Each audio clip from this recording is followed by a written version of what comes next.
Hi there, welcome to my channel where females learn about their bodies and optimize their health. Today we are going to be meeting your vagina. If you do not know the difference between your vagina and your vulva, I advise you go back and watch my video on the female reproductive system so you can have a clear picture as to what we're talking about. But this particular video is very important because we need to come together and uproot the stigma on the word vagina. Most people don't like to say this word. Some people can't even bear to hear it. If you mention this word in a room full of people, they'll look so shocked and uncomfortable. And this is why most women can easily seek help when they have a headache or like body ache. But when it comes to anything that's to do with the vagina, vaginal itching, foul smelling vaginal discharge, you just see most women shy away and try to form doctor and treat it by themselves until the problem gets really bad before they now come to the hospital. So I think the best way for us to start this video now is for you to pause this video and start shouting vagina. Like, I don't care where you are, just be screaming vagina. And this will help you understand that the vagina is just like any other part of your body, your ears, your nose, and today you're going to meet her fully. By understanding what's down there, we would remove the mystery on this part and improve the health-seeking behavior, and that's what I wish to attain today basically. So let's get into it. So what is this vagina? The vagina is this tube between your cervix and your vulva. And like I said, if you've not watched my female reproductive system, you might be lost by this picture, so go back and watch that.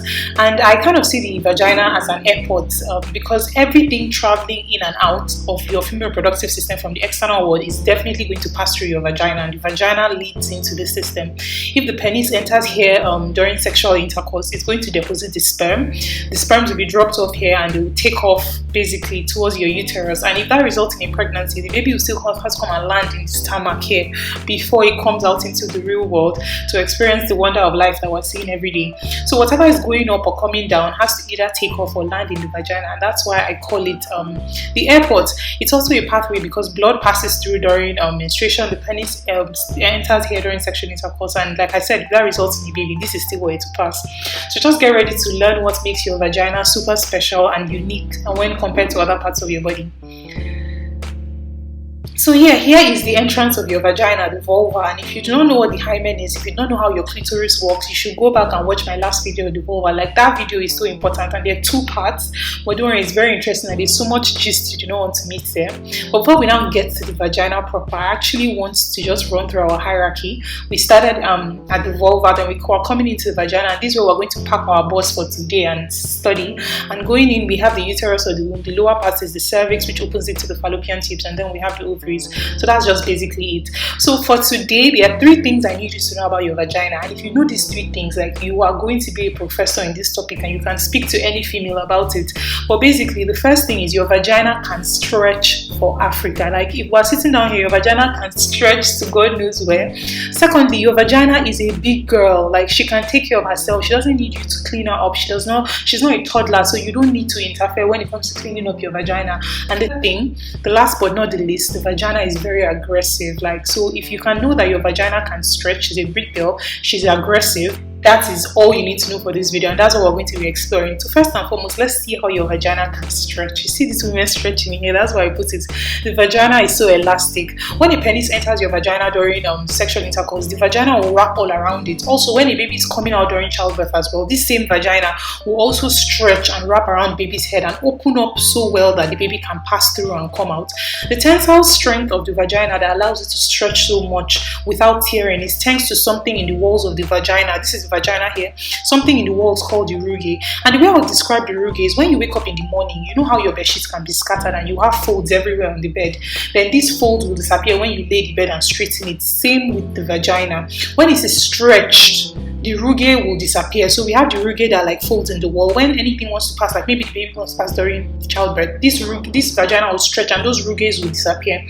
And basically that's how it works. And when the thing has passed, the rugaes will appear again because the vagina will fold in on itself again. So that's how it is very stretchy. Another part of your body that actually has this rugae is your stomach, and that's why your stomach can be so collapsed when you've not eaten. But when you eat plenty food, it will stretch for Africa because those folds inside the walls of the stomach make it increase its capacity and allow it to become really big to accommodate all that food.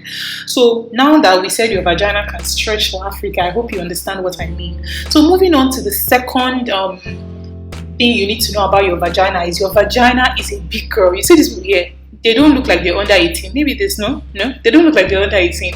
So you have to understand that your vagina is legal. She's a big girl. And I want to tell you this because most people try to clean their vagina their vaginas themselves, and that is wrong. Your vagina is a big girl because it cleans itself. The cervix, if you don't know where your cervix is, go back and watch my female reproductive video. The cervix produces some mucus that will flow down and bathe the vagina and clean out the vagina. So this thing that the cervix produces and this fluid that comes and washes this part is what we call vaginal discharge. And since your vagina takes her bath every day and the person giving it the shower is the cervix, you do not need to put your hand inside to clean it again for any reason. You absolutely can gently clean your vulva, but please, I beg you in the name of God, leave your vagina alone. She cleans herself, and we understand why it's so important for you to leave her alone shortly. So this is the third characteristic I want you to know about your vagina. She's very, very aggressive. See all these fighters, if there's anybody winning, this is your vagina knocking out something else, and I'll explain to you shortly. One thing I would like you to know is your vagina is not empty. It contains millions of living things that are too small for you to see with your eyes, but if you put under a microscope, you'll see many things moving around and living their best lives. The community down there is made of bacteria and fungi, and these bacteria and fungi, they actually live in harmony inside your vagina. They take care of themselves and they also take care of you. Now the problem here is they don't want outsiders to come in, because outsiders cannot be controlled. When outsiders come in, that's other forms of bacteria. They will scatter this wonderful environment that is already existing and living in harmony. So guess what these bacteria will do? They will now produce acids, and these acids will make the environment of your vagina very harsh enough to kill outsiders, but not so harsh that it will affect the members of the community. That's the community that they've already established, that is already working fine and everybody's living in harmony. Now the problem here is if you put soap in your vagina to wash it for any reason, you're going to reduce this acidity and make it easier for outsiders, that's other form of bacteria, to come in. And guess what? These outsiders, they don't care about you for anything. The outside bacteria will come in, they will invade, and they will now cause fire everywhere. Like they will set your vagina on fire, and that's when you start seeing smelling vaginal discharge. That's when you start feeling pain, itching, and that's what we actually refer to as an infection, when outsiders and bad bacteria have come in to destroy that place, basically. And this is something we do not want.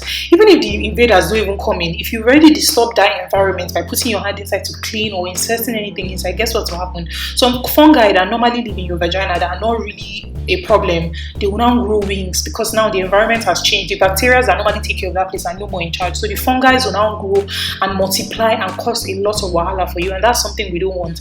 And when fungi outgrow the way they're supposed to be in your vagina, that's what we actually call a yeast infection. One last thing I want you to understand is that some bacteria on your vulva as well do not belong in your vagina. We already spoke about this. Bacteria in different parts of your body can be good, but if they're in the wrong place, that's when they cause a very serious problem. So when you have some bacteria on your vulva, if you use your hand to enter inside, you can push these bacteria inside, and when they enter, they will just scatter everywhere. So everything what I'm trying to post to you here to understand that your vagina fights for herself. She can take care of herself if you leave her alone. It's when you start putting your hand inside, you destroy the acidity and allow all these bad things I'm telling you happen. So finally, just know that your vagina is aggressive. It already takes care of itself, so don't go and do oversabi. Wash your vulva gently when you're taking your bath and leave the rest, I beg of you. So yes, that was a lot, and I hope even if you didn't get all of that, you could just go back and watch it again so you can understand the mechanisms through which all these things work. But basically, I just wanted you to understand that your vagina is super stretchy. She's a big girl and she's very aggressive, so just leave her alone to take care of herself.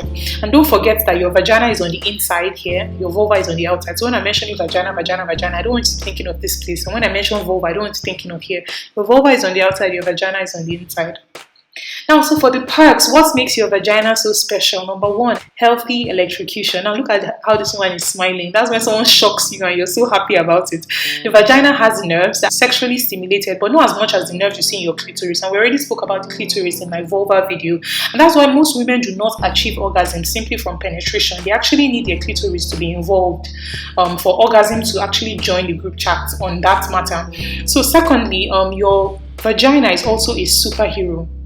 Who can remember Stretchy from The Incredibles? I don't know if you remember that cartoon we used to watch growing up. Basically, just understand that your vagina is a superhero in that context. Like, she can stretch for Africa, and it's so elastic that it can wrap around something as small as a penis compared to a baby's head when the baby is coming out, and the vagina will still make way for it. And we already talked about how the Uruguay helps to do this. It's also an airport, and we already talked about why that is. So I want you to pause this video and tell me why I say the vagina is an airport. And if you do not know, you have to go and watch this video again and know and come back and still still answer my question below.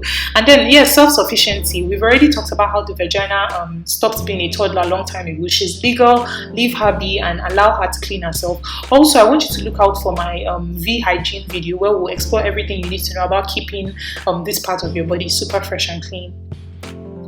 So once again, pause this video again and comment in the comment section. What are the 3 things I said you must not forget? Even if you forget everything I've spoken about in this video, what are the 3 things concerning your vagina that you need to know? So yeah, for the weaknesses, it is exposed close to germs. Where if you watch my vulva video, you know what I'm saying, the vagina on the inside is close to germs. And it is exposed, like we already looked at how close the vagina is to the outside world. That does not mean you should now wear many underwears to protect it from being exposed. If you're someone who likes to wear panties, then on top of the panties, you wear bomb shorts, then you wear boxers, then you wear shimmy. Remember shimmy, that is reference in secondary school. Basically, if you're someone that likes to wear all these many things, please stop it. Especially in Nigeria, where sun wants to fry everybody. Like, we don't need all this extra clothing, so please avoid all those many underwears and allow your vagina breathe. So the habits, this habit of wearing so many underwears can actually choke your vagina, and air won't get in there. And if there's no air getting there, you're going to have a lot of moisture gathering there. And guess what? Bacteria's like, they love moisture. Bacteria's, fungi, they can die from moisture. So if there's too much moisture down there, you're going to have increased risk of having infections down there, and we do not want that. So anyway, we'll discuss all of this, the type of underwears you should wear, how to keep clean down there, my V hygiene video, like I already said, so watch out for that. Yeah, so that is all for your vagina. Ensure you share this video with your friends, especially the ones that like wearing a million underwears. Like, don't even mention them, just send it to them privately so they can know. Next, we're going to be taking a tour of your womb, and this one is one that you don't want to miss. Like, there's so much things happening in your womb, and all the drama and gist that waits you in that video.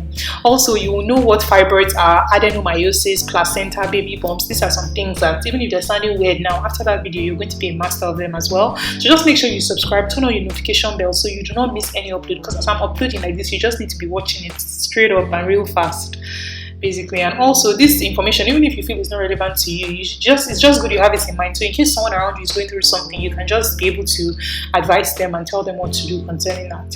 So once again, welcome back to my channel where females learn about their bodies and optimize their health. Feel free to reach out to me, on Twitter and Instagram with any questions you may have. The comment section is always there for you, but the reason why I'm mentioning other social media platforms, in case you feel shy to mention some things there, I will be looking forward to hearing from you. So see you on my next video. Bye.